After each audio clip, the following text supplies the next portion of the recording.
E tendering मामले पर हरियाणा सरकार ने अपना रुख साफ कर दिया है। वहीं सरपंचों ने भी बड़ा ऐलान कर दिया है। आपको बताएंगे कि आखिरकार सरकार झूठ क्यों बोल रही है।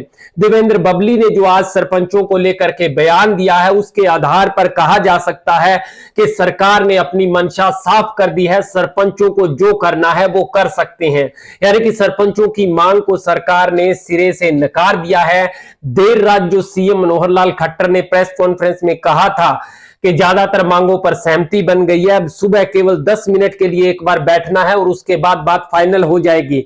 उसी वक्त सरपंचों ने ऐलान किया था कि किसी भी बात पर सहमति नहीं बनी है, लेकिन सुबह बातचीत फिर से होगी। सीएम मनोहर लाल खट्टर ने कहा था कि 9:30 तक सब स्पष्ट हो जाएगा। वहीं सरपंचों ने 12 बजे तक का समय दिया था, लेकिन सीएम मनोहर लाल खट्टर ने जो सरपंचों के साथ सुबह मुलाकात करनी थी, उस मुलाकात उन्होंने नहीं की। मुलाकात को इग्नोर किया और अपने प्रोग्राम जो करनाल के अंदर उनको जाना था वहां चले गए।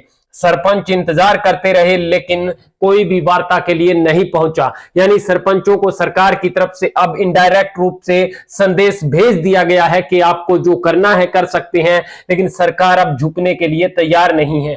और ठीक उसी वक्त पंचायत मंत्री देवेंद्र बबली का जो बयान आता है कि हरियाणा के लगभग सरपंच अपने गांव के विकास कार्य करवाने शुरू कर चुके हैं, लेकिन कुछ एक अपना मांग पत्र लेकर के सीएम मनोहर लाल खट्टर के साथ मुलाकात कर रहे हैं। उनको भी जल्द ही अपने गांव के विकास कार्य करवाने चाहिए। सरपंच जो है जनता चुनती है गांव के विकास कार्य करवाने के लिए, विनाश करने के लिए नहीं। वो जितनी देर करेंगे उतना ही गांव का विकास नहीं हो पाएगा। उन्होंने कहा कि अब सरपंचों को चंडीगढ़ जाने की जरूरत नहीं है, फाइलें यहीं से पास हो रही है।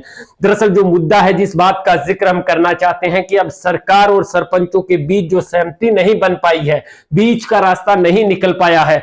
तो जब सीएम मनोहर लाल खट्टर ने कहा था कि 80% वादों पर सहमति बन गई है, क्योंकि सरपंचों ने 16 सूत्रीय कार्यक्रम सीएम मनोहर लाल खट्टर को दिया था, जिसमें मुख्य टोल टैक्स फ्री होना चाहिए, वेतन भत्ता बढ़ना चाहिए और तमाम ऐसे मुद्दे थे।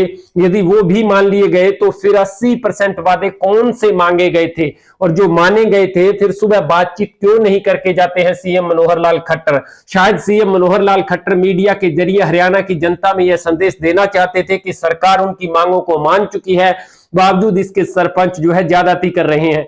लेकिन ऐसा नहीं है, क्योंकि सरपंच का जो प्रतिनिधि मंडल सीएम मनोहर लाल खट्टर से मुलाकात करने पहुंचा था, उन्होंने भी प्रेस कॉन्फ्रेंस में बता दिया था कि किसी भी बात की सहमति नहीं बनी है, केवल जो छुटपुट मांग है वो मानी गई है, बाकी जो मेजर समस्याएं हैं, मुख्य है, वो एक भी नहीं मानी गई है, उस पर जिक्र तक नहीं किया गया है। तो अब कैसे रास्ता निकलेगा? कमेंट बॉक्स में आप अपनी अहम राय अवश्य दे सकते हैं।